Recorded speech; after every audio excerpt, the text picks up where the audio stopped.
त्र्यंबकेश्वर आणि नाशिक या ठिकाणी जो कुंभमेळा संपन्न होतो त्या संदर्भातली 13ही जे प्रमुख आखाडे आहेत त्याचे महंत, साधू संत आणि सर्व प्रमुख पुरोहित संघाचे मंडळी अशा सगळ्यांसोबत आज एक बैठक झाली। या बैठकीमध्ये कशा प्रकारे पुढची सगळी कारवाई करायची आहे त्याच्यावर चर्चा झाली। सर्व आखाड्यांचं म्हणणं आम्ही ऐकून घेतलं आणि त्यासोबत आज आतापर्यंत आम्ही काय कारवाई केली आहे ती देखील त्यांना सांगितली। जवळपास कुंभमेळ्याच्या निमित्ताने 4000 कोटी रुपयाचे वेगवेगळ्या कामाच्या निविदा या आपण काढलेल्या आहेत। त्यातल्या काही अंतिम स्टेजवर आहेत। जवळपास 2000 कोटी रुपयाच्या अजून निविदा या आपण काढतो आहोत।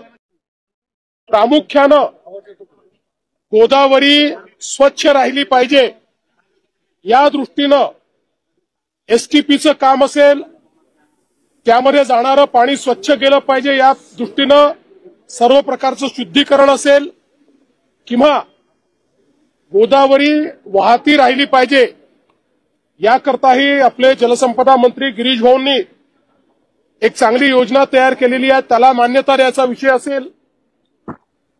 या ठिकाणी विशेषतः जो काही साधू ग्रामची जागा आहे ती जागा अधिग्रहित करण्याचा विषय असेल, हे सर्व विषय आता आपण मार्गी लावलेले आहेत।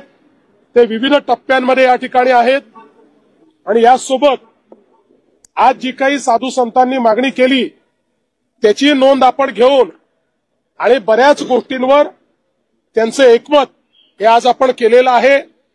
विशेषतः कुशावर्तावर जी गर्दी होते त्याची जागा फार कमी आहे त्र्यंबकेश्वरला, त्यामुळे तिथे काय पर्यायी व्यवस्था करता येईल या संदर्भातही बऱ्यापैकी एकमत आज झालेलं आहे, जेणेकरून कुठल्याही प्रकारची स्टॅम्पिडची वेळ ही त्या ठिकाणी येणार नाही अशा प्रकारचा आपला प्रयत्न आहे। आणि यासोबत आज अमृत स्नानाची जी सर्व पर्व आहेत त्याच्या तारखा देखील सर्व साधू संतांनी आणि पुरोहित संघाने मिळून घोषित केलेल्या आहेत। आपल्याला त्या आता सेपरेटली आम्ही उपलब्ध करून देऊ। यावेळी सुदैवाने खूप मोठ्या प्रमाणात पर्वाच्या तारखा उपलब्ध आहेत, त्यामुळे कुठल्या तरी एकाच तारखेला खूप गर्दी करण्याची आवश्यकता पडणार नाही। यावेळेचं जो आपला सिंहस्थ कुंभमेळा आहे हा नेहमीपेक्षा जास्त काळ चालणार आहे, त्यामुळे जास्त पर्वणी या ठिकाणी आहे आणि म्हणून मला असं वाटतं की जी काही भाविकांची गर्दी आहे त्याचं योग्य नियोजन हे आपल्याला करण्याची संधी त्यात मिळालेली आहे। एक अतिशय सुव्यवस्थित अशा प्रकारचा हा कुंभमेळा करण्याचा आमचा प्रयत्न आहे आणि म्हणूनच आजच्या बैठकीमध्ये सगळे निर्णय आम्ही घेतलेले आहेत। साधूग्रामच्या जागेविषयीचा प्रश्न आहे, तो साधूग्रामसाठी जागा आरक्षित करावी ही मागणी। साधूग्रामची जागा ही मागच्या काळातच आपण आरक्षित केली होती, आता ती अधिग्रहित करायची आहे। त्याच्या अधिग्रहणाचा जो प्रस्ताव आहे तो आता अंतिम टप्प्यामध्ये आहे, त्याला लवकरच मान्यता देऊ। जॉईंट मेजरमेंट वगैरे सगळ्या गोष्टी पूर्ण झालेल्या आहेत, त्याला मान्यता दिल्यानंतर ते काम पूर्ण होईल। सर प्राधिकरणाला मान्यता मिळालेली आहे, त्याचं गठन हे आता आम्ही लवकरात लवकर करणार आहोत। विशेष काम करावं लागणार आहे। एसटीपीच्या संदर्भात टेंडर्स पूर्ण झालेले आहेत, अंतिम मान्यतेला ते देखील शासनाकडे आलेले आहेत, त्याला लवकर मान्यता दिली जाईल। सर साधूंची मुख्य मागणी काय होती आणि त्याचं काय निरसन केलं? सगळ्या ज्या काही मागण्या त्यांनी केल्या, काय काय व्यवस्था असल्या पाहिजेत त्या सगळ्या व्यवस्थांच्या संदर्भात आम्ही चर्चा केली आणि त्या मागण्या आम्ही मान्य करू। आज प्रयागराज और नासिक कुंभ मेले के संबंध में जो 13 प्रमुख माफ कीजिएगा त्र्यंबकेश्वर और नासिक के कुंभ मेले के संदर्भ में एक बैठक का आयोजन किया गया था, जिस बैठक में यहाँ के जो प्रमुख 13 अखाड़े हैं वो भी मौजूद थे। सभी महंत, साधु संत, पुरोहित संघ सभी लोग मौजूद थे। आयोजन पर एक प्रदीर्घ चर्चा हमने की। आज जो हमारे अमृत स्नान है और जो प्रमुख पर्व है उनकी तारीखें भी निश्चित की गई। उसकी भी घोषणा स्वतंत्र रूप से आपको दी जाएगी, जो आपके माध्यम से जनता तक जाएगी। इस बार का ये मेला लंबा चलने वाला है, इसलिए स्नान की कई प्रमुख तिथियां और पुण्य पर्व लोगों को उपलब्ध होंगे। इसलिए भीड़ जो हमारे भाविकों की होती है उसको नियंत्रित करने के लिए हम लोगों को मौका भी मिलेगा।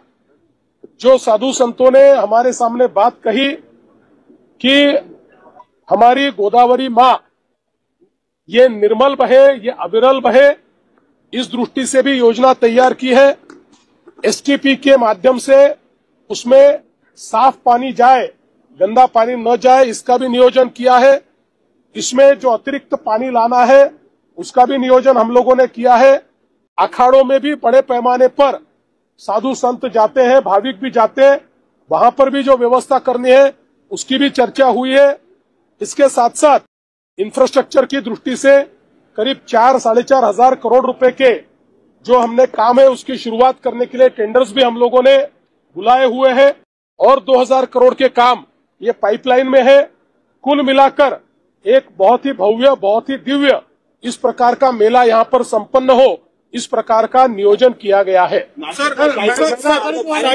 शाही स्नानाच्या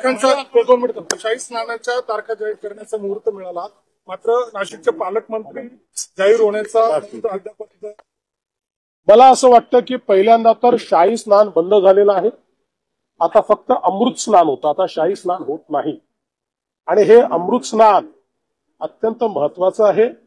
पालकमंत्र्याचा आणि त्याचा काय संबंध येतो? अमृत स्नान हे लाखो वर्षापासून चाललेलं आहे। पालकमंत्री जाता येता राहतात, काही अडलंय का? त्यामुळे काही काळजी करू नका। कुंभमंत्री आहेत ते सगळं करतील, सोबत बाकीचे आमचे मंत्री आहेत। या जिल्ह्यामध्ये गिरीश भाऊ कुंभमंत्री म्हणून काम पाहतात, आमचे दादा भुसे आहेत, आमचे नरहरी जिरवळ आहेत, भुजबळ साहेब आहेत आणि कमी पडलो तर आम्ही पण आहोतच ना। त्यामुळे तुम्ही त्याची काळजी करू नका, याच्यामध्ये कुठलेही राजकारण आणू नका।